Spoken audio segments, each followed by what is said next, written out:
This video is not to hurt anyone, it is only for the educational purpose. So we are going to learn the history of India. So guys, इस lesson का part 1 तो मैं already बना चुकी हूँ, आप उसे जाकर देख सकते हैं। ये सेकेंड पार्ट है। सो अब हम देखेंगे different phases of the Indian national movement. Faces का मतलब होता है स्टेजेस। सो सबसे पहला फेस है मॉडरेट फेस, जो 1885 से स्टार्ट हुआ था और 1905 तक चला था। इंडियन नेशनल मूवमेंट का फर्स्ट स्टेज था मॉडरेट फेस, जो 1885 में स्टार्ट हुआ था एंड 1905 को एंड हुआ था। मॉडरेट फेस के कुछ इम्पॉर्टेंट लीडर्स थे। प्रोमिनेंट का मीनिंग होता है इम्पॉर्टेंट या फेमस, और इस स्टेज के इम्पॉर्टेंट लीडर्स थे दादा भाई नारोजी, गोपाल कृष्ण गोखले, सुरेंद्रनाथ बनर्जी, उमेश चंद्र बनर्जी और कुछ भी लीडर्स थे। इन लीडर्स को कंप्लीट फेथ था ब्रिटिशर्स की पॉलिसीज़ पे। ये सोचते थे कि ब्रिटिशर्स बहुत अच्छे हैं और वो डेमोक्रेसी और लिबरलिज्म को फॉलो करेंगे।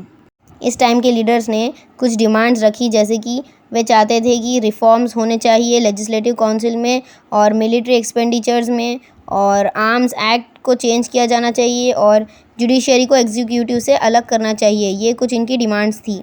इन लीडर्स ने और भी थोड़े डिमांड्स किए, जैसे कि वे चाहते थे लैंड रेवेन्यू रिड्यूस होना चाहिए और रैपिडली डेवलपमेंट होना चाहिए मॉडर्न इंडस्ट्रीज़ का, और इंडिया की इकोनॉमी ब्रिटिशर्स ना ले जाए, वो ये लीडर्स चाहते थे। और डेवलपमेंट होना चाहिए बैंकिंग का, इरिगेशन का और एजुकेशन का and medical and health facilities का इंडियंस के लिए। मॉडरेट फेस के लीडर्स बहुत पीसफुल तरह से प्रोटेस्ट करते थे ताकि उनकी डिमांड्स पूरी हो। उनकी कुछ प्रोटेस्ट हुआ करती थी, जैसे prayers, petitions, protest and meditations. British government ने इनका एटीट्यूड देखकर इनकी हेल्प करने की सोची और इनके लिए गवर्नमेंट ऑफ इंडिया एक्ट 1909 बनाया ताकि इंडियंस को फैसिलिटीज़ मिल सके। उसके बाद शुरू हुआ सेकेंड फेज़, एक्सट्रीमिस्ट फेस, जो 1905 से 1920 तक चला। ये नए जनरेशन के लीडर्स थे जो इंडियन नेशनल कांग्रेस से थे।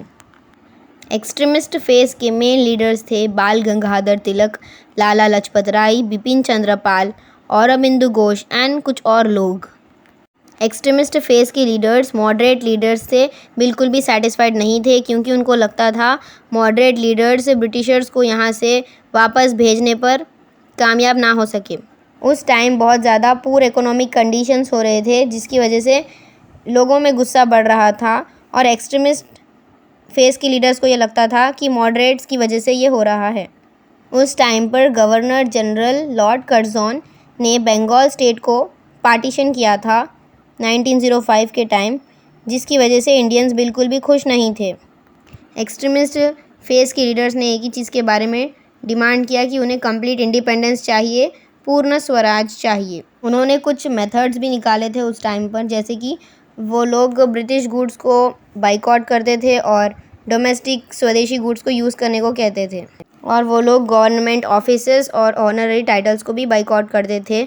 और उन्होंने प्रैक्टिस करना स्टार्ट किया पैसिव रेजिस्टेंस, यानी कि नॉन वायलेंट अपोजिशन। और इन लीडर्स ने फेस्टिवल्स ऑर्गेनाइज करना स्टार्ट किया ताकि लोग सब एक जगह आ सके, और ये लोग उन्हें सेल्फ रूल का आइडिया समझाते थे। स्वदेशी मूवमेंट, ये मूवमेंट भी 1905 को स्टार्ट हुआ था और 3 इयर्स तक चला। 1908 को एंड हो चुका था। ये इंडिया का सबसे पहला नॉन वायलेंट मूवमेंट था जिसे इंडियंस ने आज़ादी के लिए लड़ा था। इस मूवमेंट को वंदे मातरम मूवमेंट भी कहते हैं।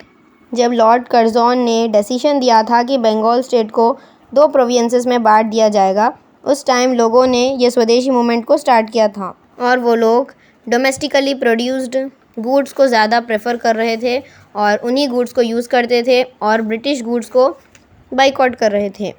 उस मूवमेंट के कुछ मेन लीडर्स थे, जैसे कि आनंद मोहन बोस, बाल गंगाधर तिलक, लाला लाजपत राय, हैदर शाह, बिपिन चंद्र पाल। उन लोगों ने स्ट्राइक्स ऑर्गेनाइज़ किए, बंद्स और हड़ताल्स भी ऑर्गेनाइज़ किए।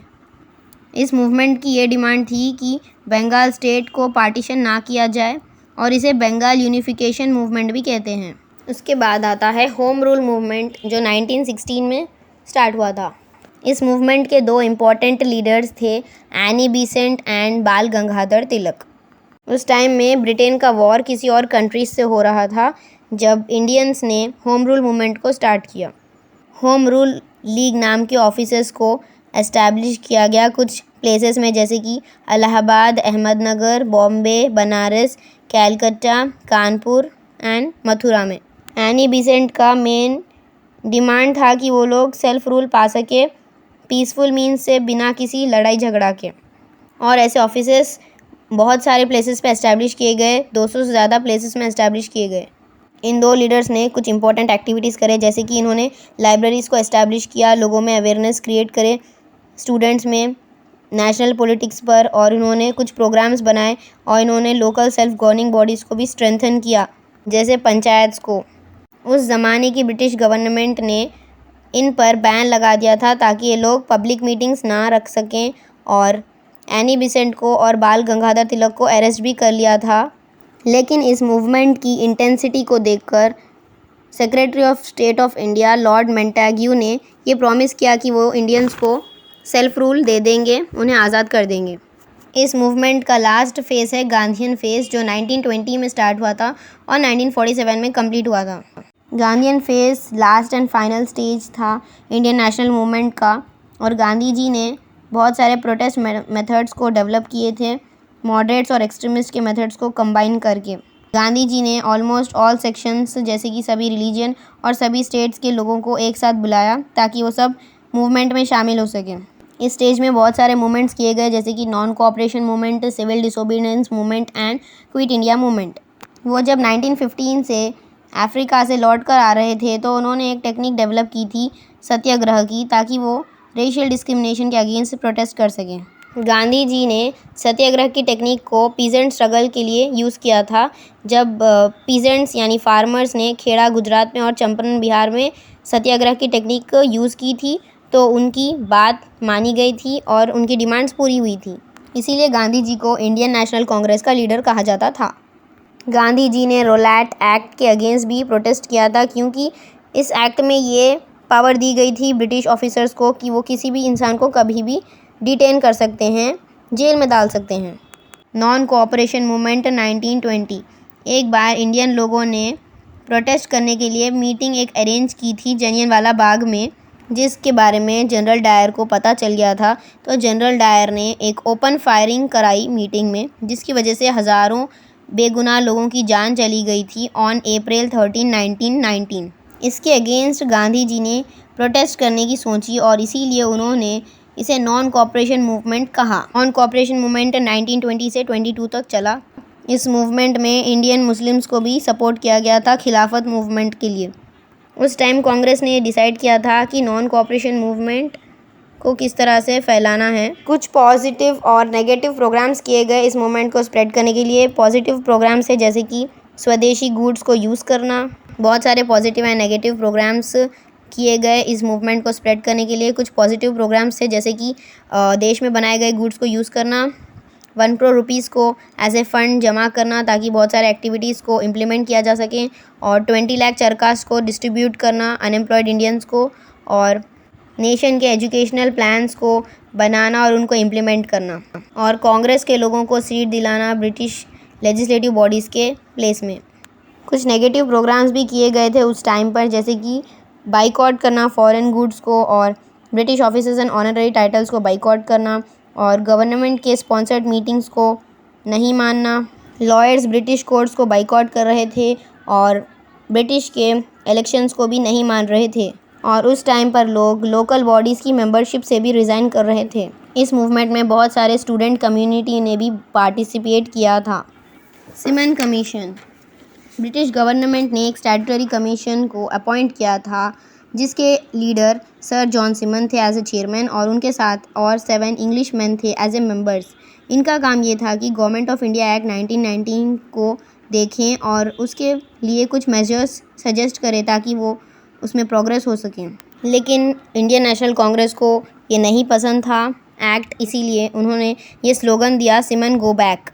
Civil disobedience movement. Indian National Congress ने इस मूवमेंट को मार्च 12, 1930 को लॉन्च किया था under the guidance of Gandhi ji. Jawaharlal Nehru ने ब्रिटिश गवर्नमेंट को अल्टीमेटम दिया था कि वो लोग इंडिया को छोड़कर चले जाएं। गांधी जी ने सिविल डिसोबीडियंस मूवमेंट को स्टार्ट किया सॉल्ट लॉस को वॉयलेट करते हुए, वॉयलेट का मतलब होता है ब्रेक करते हुए, उनके साथ 78 सपोर्टर्स डंडी के पास जा रहे थे। एक्चुअली उस टाइम ब्रिटिश गवर्नमेंट ने इंडियंस को सॉल्ट बनाने से रोक रखा था। इस मूवमेंट को सॉल्ट सत्याग्रह मूवमेंट भी कहते हैं। उस टाइम पर लोग नॉन वायलेंट प्रोटेस्ट कर रहे थे, हड़ताल कर रहे थे, लेकिन फिर भी उनको पकड़ लिया गया, उनके साथ लाठी चार्ज की गई। गांधी जी भी अरेस्ट कर लिए गए थे। तो यहाँ पर ख़त्म होते हैं 3 phases of the Indian national movement. अब हम देखेंगे round table conferences. At that time 3 bar London में कॉन्फ्रेंसेस किए गए, जिस पर बहुत सारे लोग आए थे डिस्कस करने इश्यूज़। इस मीटिंग में गांधी जी भी बुलाए गए थे। गांधी जी ने एक ही डिमांड किया कि उन्हें इंडिया को सेल्फ रूल दिलाना है। जब ब्रिटिश गवर्नमेंट गांधी जी की बात नहीं मान रहे थे, तो गांधी जी ने एक फास्ट रखने की सोची जो उन्हें डेथ तक लेकर जा रही थी। 1935 में इलेक्शंस हुए थे, जिसमें कांग्रेस पार्टी ने कॉन्टेस्ट किया और उन्होंने ही जीता था। 1939 में सेकेंड वर्ल्ड वॉर हो रहा था, जिसमें ब्रिटेन अपने अगेंस्ट के पावर से लड़ रहे थे। इंडिया से भी कुछ लोग गए थे ब्रिटेन की हेल्प करने के लिए उस वॉर में।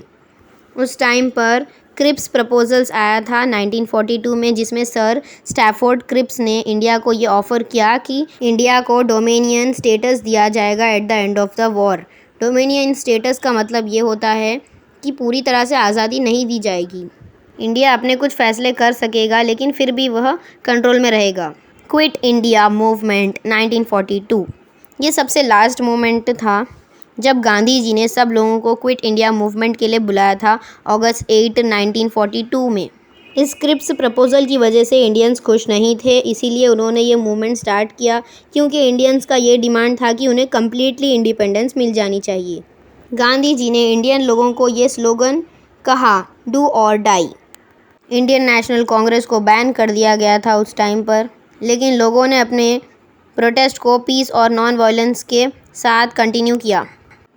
इस मूवमेंट को आगे ले जाने वाले कुछ इम्पॉर्टेंट लीडर्स अरेस्ट हो चुके थे, जैसे कि Jawaharlal Nehru, Maulana Azad, Aruna Asaf Ali and some others.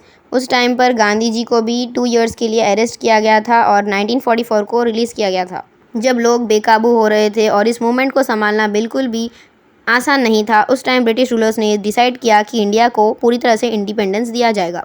So guys, अब तक हमने डिफरेंट मूवमेंट्स पढ़ लिए और different phases of the Indian national movement को भी पढ़ लिया है। सो नेक्स्ट वीडियो हमारी 3rd पार्ट होगा, जो कि government of India act 1909, 1919 and 1935 and 1947 पर होगा। और 4th पार्ट भी मैं बनाने वाली हूँ, जिसमें हम sources of the Indian constitution पढ़ेंगे and salient features of the Indian constitution पढ़ेंगे, जो बहुत इंपॉर्टेंट है इस लेसन में। सो गाइज़, आपको ये लेसन बहुत अच्छे से समझ में आ रहा होगा। अगर आपको अच्छा लग रहा है तो लाइक करें, सब्सक्राइब करें एंड शेयर करें। अगर आपके पास कुछ क्वेश्चंस है तो आप कमेंट में भी डाल सकते हैं।